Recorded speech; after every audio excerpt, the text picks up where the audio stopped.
ცეცხლის შეწყვეტის ვადა გახანგრძლივდა, რადგან შეერთებული შტატები ჩუმად უგებს მახეს ირანს. და როგორ უკავშირდება 11 ამერიკელი ბირთვული და აეროკოსმოსური მეცნიერის გაუჩინარება და აუხსნელი სიკვდილი ირანში მიმდინარე ომს. დარჩით ჩემთან, აქ, Straight Up-ში.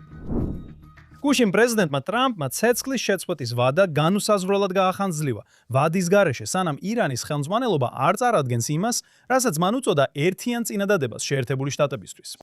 ტრამპმა აღწერა სერიოზული შიდა დაყოფები ირანის მთავრობაში, რომლებმაც თეირანს ხელი შეუშალა ჩამოეყალიბებინა თანმიმდევრული მოლაპარაკების პოზიცია. მან ასევე მოიყვანა პაკისტანის ხელმძღვანელობის პირდაპირი თხოვნა, რომლებმაც ვაშინგტონს მოუწოდეს გადაედო ნებისმიერი სამხედრო ქმედება, სანამ ირანი არ შეძლებს თავისი პოზიციის გამყარებას. ტრამპმა დაამატა, რომ აშშ-ის ძალები გააგრძელებენ ალყას, სრულად განლაგებულნი დარჩებიან და მზად იქნებიან ყველა მხრივ. თუმცა ცეცხლს არ გახსნიან, სანამ ირანი არ წარადგენს თავის წინადადებას და მოლაპარაკებები ერთ ან მეორე გზით არ დასრულდება. თეირანის თავდაპირველი რეაქცია ამაზე, რა თქმა უნდა, ცოტა უცნაურია. მედიამ ეს კიდევაც უგულებელმყოფელად შეაფასა. ირანელი ოფიციალური პირის, მოჰამად ხალიბაფის მრჩევებმა განაცხადა, რომ ცეცხლის შეწყვეტის გახანგრძლივებას აზრი არ აქვს და ეს მხოლოდ ვაშინგტონის მცდელობაა დრო მოიგოს მოულოდნელი დარტყმისთვის. მისი თქმით, ინიციატივა ახლა ირანს აქვს. მედია მუდმივად ავრცელებს ინფორმაციას, რადგან უბრალოდ ასე სჭირდებათ. მათ არ აინტერესებთ სიმართლე გითხრან. მათ სჭირდებათ, რომ როგორმე თქვენი ყურადღება შეინარჩუნოთ. ამ მომენტისთვის სიტუაცია ცვალებადია, გაურკვეველი და პოტენციურად ფეთქებად საშიში. ცეცხლის შეწყვეტა გახანგრძლივდა, მაგრამ მოლაპარაკებები შეჩერებულია, რადგან ირანი გაყოფილია. და შეერთებული შტატები ინარჩუნებს თავის პოზიციას. ელოდება, რომ თეირანი გააერთიანებს თავის გზავნილს. ეს არის ამბავი, რომელიც ახლა გლობალურ დღის წესრიგს განსაზღვრავს და ის გავლენას მოახდენს ყველაფერზე, რაზეც აქ ვისაუბრებთ. მე ამაზე უკვე ვისაუბრე 2 კვირის წინ, როდესაც ცეცხლის შეწყვეტა დაიწყო. ეს კარგია თუ ცუდი? ეს გამარჯვებაა თუ უკუსლა? სისუსტის ნიშანია თუ სტრატეგიული პაუზა? ხოლო დრო გვიჩვენებს. და მოგვიანებით დავამატე, რომ საბოლოოდ გავიგებთ, საით მიდის ყველაფერი. ეხლა უკვე დრო გავიდა, ვხედავთ, რომ რაღაცები ვითარდება და ისე ვუბრუნდებით სხვა კითხვას. გავიგეთ რამე ამ მოტყუებით სავსე ბოროტმოქმედებთან მოლაპარაკების მცდელობებიდან, თუ ისე ვიტყუებთ თავს, რომ ისინი მშვიდობიან გადაწყვეტას მოისურვებენ. ვაპირებთ ნამდვილი გადაწყვეტის მიღწევას.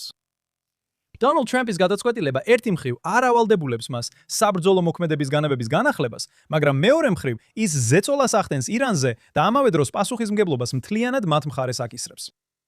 ამჟამად ირანს 3 ძირითადი არჩევანი აქვს. დაეთანხმოს პრეზიდენტის მიერ წაყენებულ მოლაპარაკებების მოთხოვნებს, ან დაბრუნდეს მოლაპარაკებებზე კომპრომისის სურვით. შეეწინააღმდეგოს შეერთებულ შტატებს, ან პრევენციული თავდასხმით, ან ჰორმუზის სრუტეში საზღვაო ბლოკადის გარღვევის მცდელობით, რაც საბოლოოდ ომამდე მიიყვანს. ამ ბოლოს ეკონომიკურად და სოციალურად დაინგრეს პროცესი, რომელიც გარკვეულ დროს წაიღებს. საბოლოო ჯამში საქმე ასეა. შეერთებული შტატები ირანის წინააღმდეგ იყენებს იმავე ლოგიკას, რასაც ირანი წლების განმავლობაში იყენებდა. ეკონომიკური ზეწოლით გამყარებული ხანგრძლივი გამოფიტვის ომს. ზუსტად ეს იყო ის, რის გაკეთებაც ისრაელს გაზაში არ მისცეს, ჰუმანიტარული და სამოქალაქო მოსაზრებების გამო. შეერთებული შტატები ახლა ამას პირდაპირ ირანის წინააღმდეგ იყენებს. მოაგვარებს თუ არა ეს საბოლოოდ სიტუაციას. მხოლოდ დრო გვიჩვენებს. ეს გრძელვადიანი პროცესია, რომელსაც ასევე აქვს ხარჯები გლობალური ეკონომიკისთვის. მაგრამ ამ ეტაპზე ეს არის ამერიკის სტრატეგია, მცდელობა ირანის საკუთარი დოქტრინის შემოტრიალებისა და მის წინააღმდეგ გამოყენების. ეს ნაბიჯი მხოლოდ ცეცხლის შეწყვეტის გახანგრძლივება არ არის, ეს არის მთელი დაპირისპირების სტრატეგიული გადახედვა. ცეცხლის შეწყვეტის განუსაზღვრელად გახანგრძლივებით, ტრამპი თავს არიდებს დაუყოვნებლივ ომში ჩათრევას, რომელსაც პოლიტიკურად ან დიპლომატიურად ვერ აკონტროლებს. ალყა, სანქციები და სამხედრო პოზიცია ძალაში რჩება. ირანი გძნობს წნეხს, მაშინაც კი როცა აშშ ერთი გასროლაც არ გაუკეთებია. ვაშინგტონი ახლა შეიძლება თქვას, ჩვენ ველოდებით. თქვენ ხართ ირანო, თქვენ ხართ ისინი, ვინც თავს ვერ აწობთ. თავს ვერ აწყობთ. ბურთი ახლა ირანის მხარესაა, ანუ თქვენ დამოიგონეთ ეს თამაში, ახლა მეორე მხრიდან ითამაშეთ. ეს კლასიკური სტრატეგიული ძიუდო სვლა, როდესაც მოწინააღმდეგის შიდა სისუსტეს იყენებ მთავარ ბერკეტად. თუმცა ამერიკის ეს ნაბიჯი ვაკუუმში არ არსებობს. იმ წამსვე, რაც უშუალო დაპირისპირებიდან გადავდივართ ეკონომიკური გამოფიტვის ხანგრძლივ ომზე, ყველა სხვა რეგიონული და გლობალურული მოთამაშე თავიდან აწყობს საკუთარ სტრატეგიას, განსაკუთრებით ისინი, ვინც ჩუმად მანევრირებდნენ კულისებში. სინაკვირას ვისაუბრე პაკისტანის მოულოდნელ ჩართვაზე მოლაპარაკებებში და ვთქვი, რომ ეს უბრალოდ შემთხვევითი არ იყო. პაკისტანი ჩინეთის ერთ-ერთი ყველაზე ახლო მოკავშირეა. ეს იდეალური არხია პეკინისთვის, რომ ჩუმად იმოქმედოს ყურადღების ცენტრში მოხვედრის გარეშე. ბოლო 10 წლების განმავლობაში ჩინეთმა ასობით მილიარდი დოლარი ჩადო ახლო აღმოსავლეთში, ბეტონში, ფოლადში, ოპტიკურ ბოჭკოვან კაბელებსა და თანამედროვე ტექნოლოგიებში. საუდის არაბეთი, არაბთა გაერთიანებული საამიროები, ერაყი, ირანი, ყველა ისინი ჩინეთის ეკონომიკური არქიტექტურის ნაწილი გახდნენ. ხოლო საუდის არაბეთი ჩინეთს დაახლოებით 20%-ს აწვდის ნავთობისა და გაზის. ირანი, ერაყი და ყატარი დანარჩენს ავსებენ. და ეს მხოლოდ ენერგიით არ შემოიფარგლება. როგორც ერთმა ისრაელელმა ახლო აღმოსავლეთის ექსპერტმა ედით ბარატმა ამ კვირაში დაწერა, ჩინეთი დიდ ინვესტიციებს დებს ციფრულ ინფრასტრუქტურაში, ჭკვიან ქალაქებში, ხელოვნურ ინტელექტსა და ღრუბლოვან სისტემებში. არა მხოლოდ ფულის გასაკეთებლად, არამედ იმისთვისაც, რომ დატოვოს გრძელვადიანი ტექნოლოგიური კვალი და გახდეს მოდელი, რომელსაც რეგიონული ქვეყნები მიბაძავენ. და პეკინის სტრატეგია, როგორც ის ამბობს, ბრწყინვალეა თავისი სიმარტივით. ის ინარჩუნებს კარგ ურთიერთობებს ყველასთან, საუდის არაბეთთან, ირანთან, არაბთა გაერთიანებულ საამიროებთან და თუნდაც ისრაელთან. ის თავს წარმოაჩენს როგორც ნეიტრალურ მედიატორს. ის თავს არ იდებს პირდაპირ კონფრონტაციებს. და როცა ჩუმად მოქმედებაა საჭირო, ის იკანებს პარტნიორებს, მაგალითად პაკისტანს, რომ ძირითადი ტვირთი იტვირთოს. ამავე დროს ჩინეთმა ისარგებლა რეგიონში ამერიკული ყოფნის შემცირებით, რათა გაეღრმავებინა თავისი გავლენა, მაგრამ ისე რომ არ ეცადა აშენდა შეშოს სამხედრო თვალსაზრისით ჩაენაცვლებინა. პეკინი ისწრაფვის სტაბილურობისკენ, ენერგიის უწყვეტი მიწოდებისკენ და გლობალური გავლენის გაფართოებისკენ. ეს არის მთელი ჩანაფიქრი. ასე აშენებს ჩინეთი თავის იმპერიას. და ამას, როგორც ედით ბარი ამატებს, მივყავართ იმ კითხვამდე, რომელსაც ისრაელმა უნდა უპასუხოს. სად ვერ გებით ამ ახალ რუკაზე? ვესალმებით თუ არა ჩინურ ინვესტიციებს ჩვენს ინფრასტრუქტურაში, პორტებში, რკინიგზაში, ტექნოლოგიებში. თუ კი დავიხევთ უკან და ვიკითხავთ, რა ტიპის დამოკიდებულებას ვქნით აღმოსავლეთის მზარდ ზესახელმწიფოზე? რადგან როცა ახლო აღმოსავლეთი იცვლება და ჩინეთი ჩუმად აფართოებს თავის გავლენას, ისრაელმა უნდა გადაწყვიტოს არა მხოლოდ ვინ არიან მისი მოკავშირეები, არამედ ვის უშვებს თავის საფუძვლებში. ამგვარად გარკვეულწილად ეს ყველაფერი არის 21 საუკუნის მსოფლიო ომის ნაწილი. ეს მიმდინარეობს თანამედროვე პირობებში და არა ისე, როგორც გვახსოვს მე-20 საუკუნის მსოფლიო ომები. და სინამდვილეში ეს ომი უკვე გარკვეული დროა მიმდინარეობს. არსებობს მნიშვნელოვანი განსხვავება იმ მდგომარეობას შორის, რაც ისრაელს აქვს ირანთან ომში და იმ მდგომარეობას შორის, რაც გვაქვს ჩვენს უშუალო საზღვრებთან მტრებთან, ღაზასა და ლიბანში. ირანთან ისრაელის მიზანი იყო იმ შესაძლებლობების დაშლა, რომლებიც ჩვენთვის ეგზისტენციალურ საფრთხეს წარმოადგენდა. ირანი მისდევდა რეგიონულ და გლობალურ ამბიციებსაც კი, მათ შორის სტრატეგიულ თანამშრომლობას ჩინეთთან და რუსეთთან. ეს ამბიციები და ეს პარტნიორობები იყო ის, რაც შეერთებული შტატების ინტერესებსაც ემუქრებოდა. სწორედ ამიტომ ჰქონდა შეერთებულ შტატებს საკუთარი მიზეზები მოქმედებისთვის. ზოგიერთი თვალსაზრისით, ამერიკელთა საჭიროება გავდა ისრაელის საჭიროებას, რომ დაპირისპირებოდა საფრთხეს ჩვენს საზღვრებთან ჰამასისა და ჰეზბოლას მხრიდან. გლობალური ზესახელმწიფოს, როგორიცაა შეერთებული შტატები, საზღვრები სწორედ ასეთია, გლობალური. ირანი შეერთებული შტატებისთვის იყო ის, რაც ჰამასი და ჰეზბოლა არიან ისრაელისთვის, მოწინააღმდეგის ხელში მყოფი პროქსი ძალა. ირანის მიერ შექმნილი სამხედრო საფრთხის გარდა, მისი თანამშრომლობა ჩინეთთან ქმნიდა რისკს, რომ მომავალში გლობალურ ეკონომიკაზე ეკონომიკური დომინირება დაემყარებინა. და სწორედ აქ აწარმოებს შეერთებული შტატები თანამედროვე მასშტაბურ ბრძოლას. უზრუნველყოფს სამხედრო და ეკონომიკურ უპირატესობას ისე, რომ არ ჩაებას პირდაპირ ფიზიკურ ომში გლობალურ ძალებთან, განსაკუთრებით ჩინეთთან. ამ კონტექსტში ისრაელის ინტერესები ემთხვევა მისი მოკავშირის ინტერესებს. ამჟამად შეერთებული შტატები ცდილობს არსებული მდგომარეობა დაასრულოს თავისი მიზნების მიღწევით, რაც უზრუნველყოფს მის გრძელვადიან ეკონომიკურ უპირატესობას მომავლის მთავარ არენებზე. და ესენია ხელოვნური ინტელექტის განვითარება და კონტროლი ენერგიისა და მინერალური რესურსების მარაგებზე, რომლებიც აუცილებელია ტექნოლოგიურ და ინდუსტრიულ ლიდერობაში ხელოვნური ინტელექტის სფეროში. და რაც მთავარია, არა მხოლოდ არ დაუშვას, რომ ეს რესურსები ჩინეთის ხელში აღმოჩნდეს, არამედ უზრუნველყოს, რომ ჩინეთი დამოკიდებული გახდეს ამერიკის კეთილგანწყობაზე. როდესაც შეერთებული შტატები ამ მიზნებს მიაღწევს, მისი ომი სტრატეგიულად დასრულებულად ჩაითვლება. და ისრაელსაც აქვს ამაში როლი. მისი მიზანია დაეხმაროს შეერთებულ შტატებს ამ მიზნის მიღწევაში. თავიდან აიცილოს ზედმეტი დაძაბულობა, რაც ირანს მისცემდა საბაბს ან შეესაძლებლობას, უკან დაეხია დათმობებიდან ან იმ ზეწოლიდან, რომელიც მასზე ხორციელდება. მას შემდეგ, რაც ამერიკის მიზნები მიღწეული იქნება, ისრაელი შეძლებს დაბრუნდეს იმ ტერორისტული ორგანიზაციების დაშლის დასრულებაზე, რომლებიც ირანის ხელმძღვანელობით მოქმედებენ და ჩვენს საზღვრებთან არიან განლაგებულნი. ასე რომ, ერთი წამითაც არ იფიქროთ, რომ ჩინეთი უქმად ზის. მან წლების განმავლობაში დიდი ინვესტიციები ჩადო დასავლეთისა და მსოფლიო ეკონომიკაში, რათა გავლენა მოეპოვებინა. მაგრამ ბირთვული ზესახელმწიფოები პირდაპირ ვერ ჩაერთვებიან.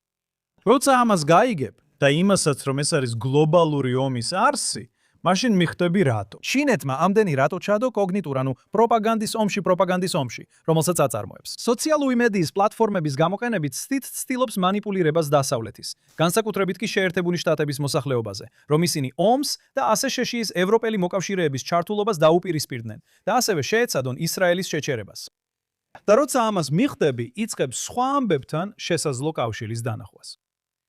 მაგალითად, ამბავი, რომელიც ახლა ვითარდება შეერთებულ შტატებში და მხოლოდ ახლა იღებს იმ ყურადღებას, რომელსაც იმსახურებს, ძალიან რეალურად უკავშირდება იმ ჩუმ ომს, რომელსაც ისრაელი 10 წლეულები აებრძვის. ვაშინგტონში FBI, ენერგეტიკის დეპარტამენტი და თეთრი სახლი ატარებენ იმას, რასაც ისინი უწოდებენ ჰოლისტურ მიმოხილვას, რომელიც ეხება იდუმალი სიკვდილისა და გაუჩინარების სერიას, სადაც ჩართულია მინიმუმ 11 ამერიკელი მეცნიერი. ეს შემთხვევები შემთხვევითი არ არის. ესენი არიან მკვლევარები, რომლებსაც აქვთ მაღალი დონის უსაფრთხოების დაშვება. ადამიანები, რომლებიც მუშაობენ ბირთვულ ენერგეტიკაში, აეროკოსმოსში, სარაკეტო ტექნოლოგიებსა და მოწინავე თავდაცვით სისტემებში. ზოგი დაკავშირებული იყო NASA-ს რეაქტიული მოძრაობის ლაბორატორიასთან, სხვები კი ლოს-ალამოსთან, ატომური ბომბის სამშობლოსთან. ეს შემაშფოთებელი ტენდენცია. ამერიკის შეერთებულ შტატებში კანონმდებლების შეშფოთებას გამოთქვამენ, რომ ეს შემთხვევები შეიძლება უცხოელი მოწინააღმდეგეების მიერ იყოს დაკავშირებული. ფედერალური გამომძიებლები ჩინეთს, რუსეთს, ირანს და ჩრდილოეთ კორეას ასახელებენ როგორც პოტენციურ ქვეყნებს, რომლებსაც ამერიკული სამეცნიერო პოტენციალის მიზანში ამოღების გრძელი ისტორია აქვს. ყოფილმა FBI-ის ოფიციალურმა პირებმა ღიად განაცხადეს, რომ უცხოური სადაზვერვო სამსახურები წარსულში მეცნიერებს იტაცებდნენ, აშანტაჟებდნენ, აწამებდნენ და ზოგჯერ კლავდნენ კიდეც საიდუმლოებების მისაღებად. და ამ შემთხვევებში დეტალები, როდესაც მეცნიერები უგზო-უკლოდ ქრებიან ტელეფონების, სათვალეების ან პირადი ნივთების გარეშე, ცნობილ სადაზვერვო მეთოდებს ემთხვევა. ეხლა, რატო არის ეს ჩვენთვის მნიშვნელოვანი? ისრაელში უსაფრთხოების სამსახურებმა ბოლო დროს რამდენიმე გახმაურებული მკვლელობის გეგმა აღკვეთეს, რომელთა სამიზნეც ბირთვული მეცნიერები, მაღალი რანგის პოლიტიკოსები და ისრაელის დიპლომატები იყვნენ. შინბეთის, ისრაელის უსაფრთხოების სააგენტოს ინფორმაციით, ირანის მიერ მართული ჯაშუშობისა და ტერორისტული რეკრუტირების მცდელობები ისრაელში 400%-ით გაიზარდა. ისრაელი უკვე 20 წელზე მეტია ამ ომის ერთგვარ ვერსიას ირანის შიგნით აწარმოებს. მაშინ, როცა მსოფლიო მოლაპარაკებებსა და სათაურებზე იყო კონცენტრირებული, ისრაელი ჩუმად, შეუჩერებლად აწარმოებდა კამპანიას ირანის ბირთვული ამბიციების შესანელებლად, ჩასაშლელად და გასამჟღავნებლად. კამპანია, რომელიც მოიცავდა როგორც კიბეროპერაციებს, ასევე დივერსიასა და ირანის ბირთვულ პროგრამაში მნიშვნელოვანი ფიგურების ლიკვიდაციას. ადამიანების, რომელთაც დასავლური დაზვერვა შეუცვლელად მიიჩნევდა. და შემდეგ მოხდა ერთ-ერთი ყველაზე თამამი ოპერაცია თანამედროვე დაზვერვის ისტორიაში. 2018 წლის იანვარში მოსადის აგენტებმა თეირანში საიდუმლო საწყობში შეაღწიეს. 20 აგენტი 7 საათი შენობის შიგნით, 9 ტონა საიდუმლო ბირთვული დოკუმენტაციის გადარჩევა, რომელიც მათ ირანის დედაქალაქის გულიდან გაიტანეს. 50,000 გვერდი, 163 CD დისკი.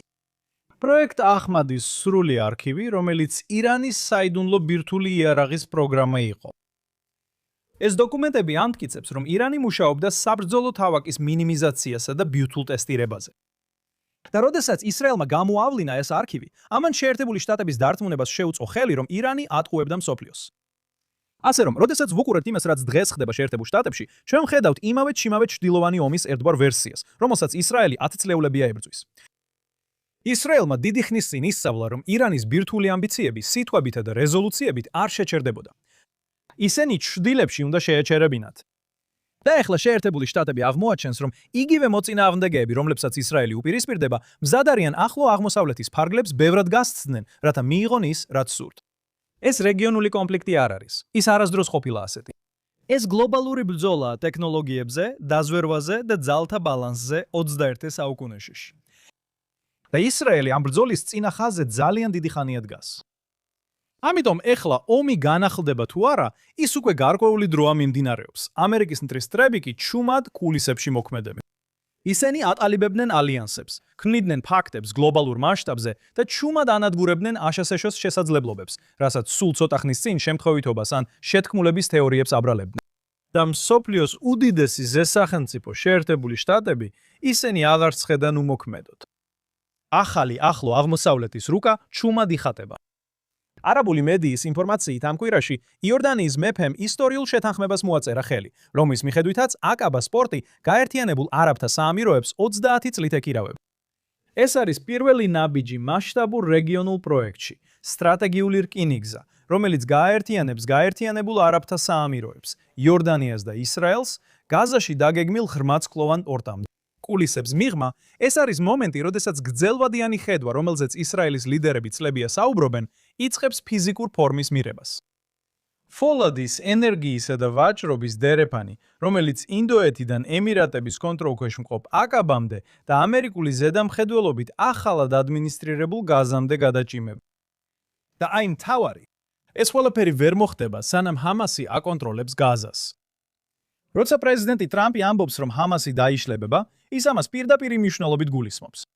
რადგან ამის გარეშე მთელი ეს რეგიონული გეგმა დაინგრევა.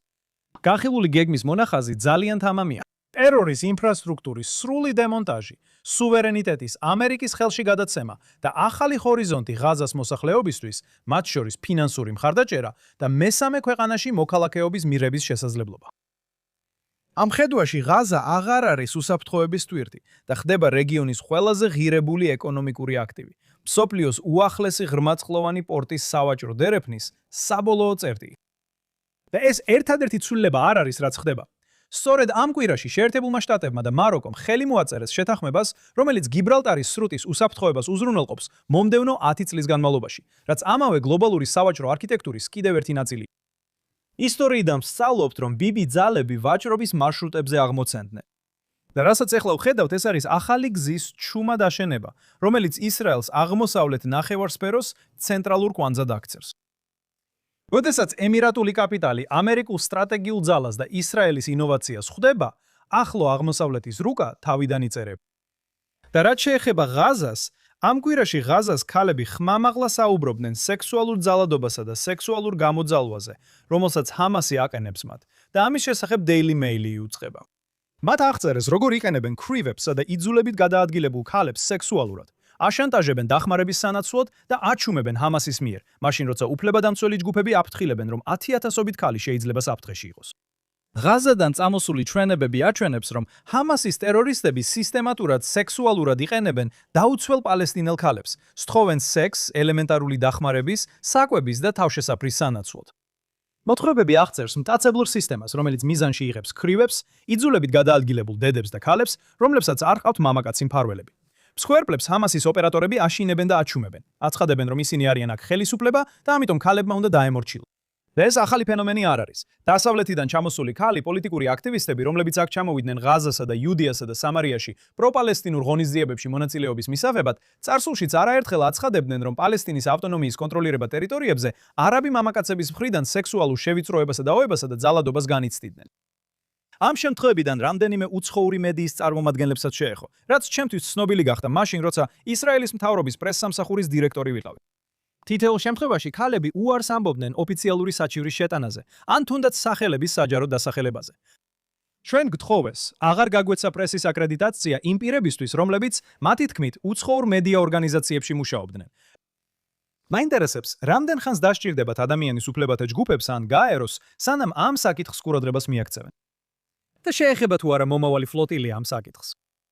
სხვათა შორის, რაც შეეხება ფლოტილიას, რომელიც კვირას ბარსელონადან გაემართა კიდევ ერთ ანტიისრაელურ მოგზაურობაში ღაზისკენ, მასაც შეარყია სექსუალური სკანდალმა მას შემდეგ, რაც მის ერთ-ერთ პროგრესულ ლიდერს ბრალი წაუყენეს სექსუალურ შეურაცხყოფაში მინიმუმ 3 მოხალისის მიმართ.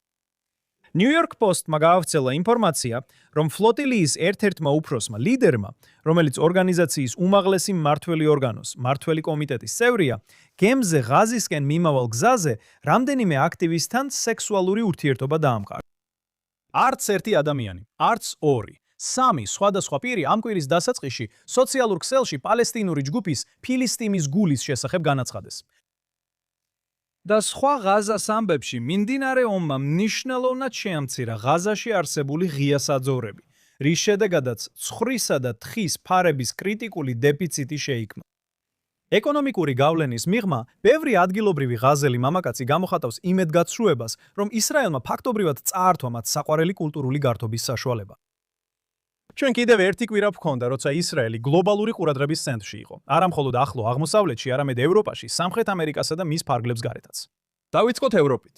ბოლო რამდენიმე დღის განმავლობაში რამდენიმე ევროპულმა მთავრობამ, მათ შორის ესპანეთმა, საფრანგეთმა და სხვებმა, გააძლიერეს ძალისხმევა ისრაელზე ახალი შეზღუდვების დასაწესებლად.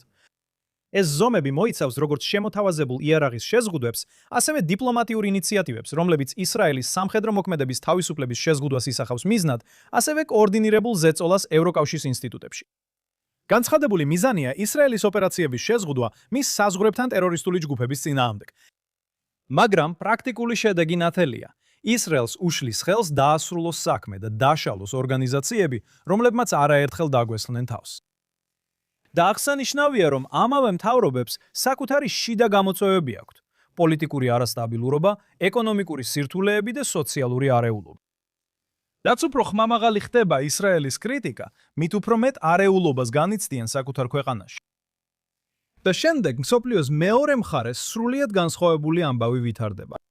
ამ კვირაში ისრაელმა დამოუკიდებლობის დღე აღნიშნა. ჰერცლის მთაზე ჩირარდნის ამთებთა შორის იყო არგენტინის პრეზიდენტი ხავიერ მილეი, მოქმედი სახელმწიფოს მეთაური, რომელიც მსოფლიოს გადაკვეთა, რათა ჰერცლის მთაზე დადგარიყო და ებრაული სახელმწიფოს აღორძინება დაეპატივებინა. The President Milei აქ მხოლოდ სიმბოლიკისთვის არ ჩამოსულა. მისი ვიზიტის დროს არგენტინამ ოფიციალურად ტერორისტულ ორგანიზაციებად გამოაცხადა ირანის რევოლუციური გვარდია და ელ-ქუდსის ძალა, ნაბიჯი, რომლის გადადგმას ბევრი ქვეყანა თავს არიდებდა. მან განაცხადა, რომ ამ ნაბიჯით არგენტინა გლობალურ საგარეო პოლიტიკას განსაკუთრებულ მორალურ განზომილებას მატებს. გარდა ამისა, მან ამ კვირაში ისრაელში ორი ისტორიული ურთიერთგაგების მემორანდუმს მოაწერა ხელი. ერთ-ერთი მემორანდუმი ისრაელსა და არგენტინას შორის ხოვლისმომცველი ანტიტერორისტული ჩარჩოს შექმნას ეხება. მეორე კი ხელოვნური ინტელექტის კვლევასა და სუპერკომპიუტერული ინფრასტრუქტურის სფეროში ერთობლივი თანამშრომლობის დაწყებას ეხება. ეს ტექნოლოგიებია, რომლებიც მომავლის გლობალურ ეკონომიკას განსაზღვროს. მეორე მხრივ ხედავთ ქვეყნებს, რომლებიც ცდილობენ ისრაელის შეზღუდვას და ამაში უჭირთ. ხოლო მეორე მხრივ ხედავთ ქვეყანას, რომელიც ირჩევს ისრაელის გვერდით დადგომას და წინ მიიწევს. ეს დამთხევით ემთხვევა იმას, რაც დიდი ხნის წინ დაიწერა, ბევრად ადრე ვიდრე ევროკავშირი არსებობდა, ბევრად ადრე ვიდრე თანამედროვე დიპლომატია, ბევრად ადრე ვიდრე ეს მთავრობები საერთოდ წარმოედგინათ. აბრაამს მიცემული აღთქმა: ვინც შენ დაგლოცავს, მეც მას დავლოცავ. არ არის საჭირო ძალით დააკავშირო ეს ყველაფერი. უბრალოდ უნდა შეხედო სამყაროს ისეთად, როგორიც არის. ზოგიერთი ერი ირჩევს ისრაელზე ზეწოლას და ისინი ქაოსს აწყდებიან. ხოლო სხვა ერები ირჩევენ ისრაელის დალოცვას და განახლებასა და სიცხადეს იღებენ და კეთილდღეობას. ისტორიას ეს მოდელი უკვე უნახავს. ამ კვირაში დამოუკიდებლობის დღის აღნიშვნით ჩვენ დავასრულეთ სამკვირიანი ციკლი, რომელიც პესახით დაიწყო და იომა ესმოდით ჩვენს დამოუკიდებლობის დღით დასრულდა. მთელი ამ დროის განმავლობაში ჩვენი აღორძინების ომის მილხემეთ კუმახის შუაგულში ვიმყოფებით. ომი, რომელიც ყოველდღიურად გვახსენებს, რომ ყოველ თაობაში მხოლოდ ჰაგადაში ჩაწერილი ისტორიული ფრაზა კი არ არის, არამედ ცოცხალი რეალობაა. ზუსტად ისე, როგორც ეგვიპტიდან გამოვედით, დღესაც მოგვიწოდებენ, რომ მონობიდან თავისუფლებაზე გადავიდეთ, განადგურებიდან აღორძინებაზე. ეს პერიოდი ძალიან მნიშვნელოვან გაკვეთილს გვასწავლის. არაფერს არ უნდა ვუყუროთ, როგორც თავისთავად მოცემულს. 7 ოქტომბრის შემდეგ ჩვენ ვიხილეთ სასწაულები, რომლებიც ცეცხლიდან აღმოცენდა. ჩვენ მივხვდით ჩვენი დამოუკიდებლობის სრულ მნიშვნელობას, ეს არის საჩუქარი, რომელიც ჩვენი გამორჩეული თაობის სისხლითა და სიმამაცითაა მოპოვებული, იოშუა ბინუნისა და კალევ ბენიფუნეს შვილების თაობის, რომელიც აქ ისრაელში ავზარდა. პარალელები ბიბლიურ ისტორიასთან გასაოცარია. ზუსტად ისე, როგორც 10 მზვერავი ცდილობდა ხალხის დასუსტებას და მათი დაშინებას იმით, რაც წინ ელოდათ, ასევე ჩვენს დროშიც, ჩვენ გვესმოდა მძიმე წინასწარმეტყველებები იმის შესახებ, რა მოხდებოდა თუ ომში წასვლას გავბედავდით. მაგრამ ჩვენ ავირჩიეთ იეშუას და კალების სული. მართლა, ჩვენ ბიბლიურ დროში ვცხოვრობთ. დღეს, როცა ვუყურებთ მათ, ვინც ჩვენს გასანადგურებლად აღდგა, ხედავთ გამარჯვების თაობის ძალას. ისინი, ვინც ცდილობდნენ ჩვენი წაშლას და ჩვენს მიწაზე ცხოვრების უფლების შერკევას, რკინის კედელს შეეჯახნენ, რწმენისა და სიმამაცის კედელს. ტერორის მანქანა, რომელსაც სჯეროდა, რომ შეგვძლებდა გატეხვას, დაიმსხვრა ისრაელის ხალხის სულისკვეთებაზე. და რა დარჩა მათგან? მკვლელი იდეოლოგიის ნანგრევები, რომელიც თავის თავში ინგრევა. მაშინ როცა ჩვენ ვაგრძელებთ შენებას, დარგვას და ჩვენი კავშირის და ფესვების გაღრმავებას ამ ქვეყანასთან, ჩვენი მტრების დამარცხება მხოლოდ სამხედრო გზით არ ხდება. ეს პირველ რიგში მორალური და სულიერია. ისევე როგორც იოშუა და კალები არ შეშინდნენ ისრაელის მიწის გიგანტების, ასევე ჩვენი ჯარისკაცები და მეთაურები, იოშუასა და კალების ნამდვილი მემკვიდრეები, აჩვენეს, რომ არ არსებობს ძალა დედამიწაზე, რომელიც დაამარცხებს ხალხს, რომელიც თავის სამშობლოში ბრუნდება. ისევე როგორც ეს ჯარისკაცი, რომელსაც სურათზე ხედავთ, პატარა გოგონა მხრებზე შემოსმული ხავს, ეს იყო იმ ღამეს, რომელიც 7 ოქტომბრის დილის მასაკრის შემდეგ დადგა. ის ამოიყვანს მას კივუც ქფარაზას ჯოჯოხეთიდან და მასთან ერთად მიდის ალონიტის სადგურის უსაფრთხოებისკენ. ჯარისკაცი იონათან იცხაკ სამოა კარნაცულიდან.